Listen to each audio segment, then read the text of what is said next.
বাঙালি বাড়িতে দুপুরের খাবার মেনুতে যাই রান্না হোক না কেন ডাল একটা থাকবেই। নমস্কার বন্ধুরা, স্বাদে গন্ধে ভরপুরে সবাইকে স্বাগত। অনেক ধরনের ডাল আমরা বাড়িতে রান্না করে থাকি, তাই আজ রান্না করব গরমে শরীর ঠান্ডা রাখে এইরকম একটি ডালের রেসিপি। আজকের রেসিপিটি ভালো লেগে থাকলে শেয়ার করবেন, আর আমার চ্যানেলে নতুন হয়ে থাকলে চ্যানেলটিকে সাবস্ক্রাইব করতে ভুলবেন না। চলুন রেসিপিটা শুরু করা যাক। প্রথমেই একটা বাটির মধ্যে নিয়ে নিচ্ছি 150 গ্রাম মতো মুসুরির ডাল। ডালটাকে 3 থেকে 4 বার জল পাল্টে পাল্টে ভালো করে ধুয়ে নেব। এদিকে একটা কড়াইয়ের মধ্যে বেশ খানিকটা জল দিয়ে গরম করতে বসিয়ে দিয়েছি। ডালটা ধোয়া হয়ে গিয়েছে, এবার হালকা গরম জলের মধ্যে দিয়ে দিচ্ছি ধুয়ে রাখা মুসুর ডালটা আর সামান্য পরিমাণে লবণ। গ্যাসের ফ্লেমটাকে লোতে দিয়ে মুসুর ডালটাকে সেদ্ধ করে নেব।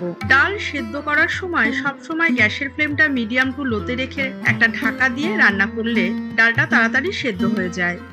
এখানে নিয়েছি 1 আঁটি পাট শাক, তবে পুরো শাকটা আমার লাগবে না, এখান থেকে অর্ধেকটা শাক আমি বেছে নেব।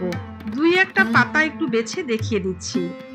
পাট শাক কেনার সময় সবসময় একটু কচি পাতা দেখে কিনবেন, মানে এইরকম ছোট ছোট পাতা হলে ভালো হয়, তবেই শাকটা খেতে বেশি ভালো লাগে। প্রথমে পাতাগুলোকে এইভাবে ডাল থেকে ছিঁড়ে নিতে হবে। একটু বড় যে পাতাগুলো আছে তার পিছনে এইরকম একটা শিট থাকে, সেটাকে হাত দিয়ে এইভাবে ছিঁড়ে ফেলে দিতে হবে। এইগুলো খেতে খুব একটা ভালো লাগে না। শাকগুলো বাছা হয়ে গিয়েছে, এবার একটা কাঁচির সাহায্যে শাকগুলোকে একটু ছোট ছোট টুকরো করে কেটে নিচ্ছি। আপনারা এই কাজটা বটি বা ছুরি দিয়েও করে নিতে পারেন।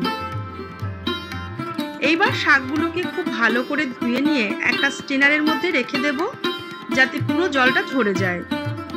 এবার একটা হাতা দিয়ে দেখে নিচ্ছি ডালটা সেদ্ধ হয়েছে কিনা।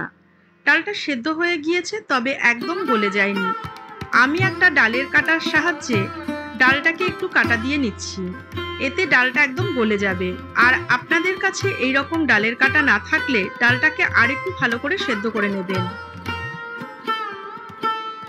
এবার ডালের মধ্যে দিয়ে দিচ্ছি ছোট চামচের 1/2 চামচ হলুদ গুঁড়ো আর স্বাদ মতো লবণ, আর দিচ্ছি পরিমাণ মতো জল। এবার ডালটাকে আরো মিনিট খানেক একটু ফুটিয়ে নেব।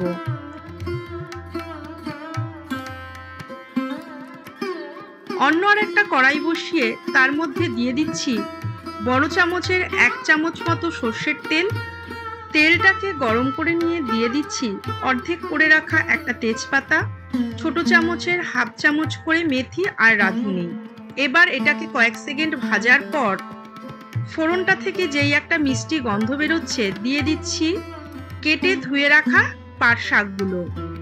এবার গ্যাসের ফ্লেমটা জোরে দিয়ে শাকটাকে কিছুক্ষণ ভেজে নেব।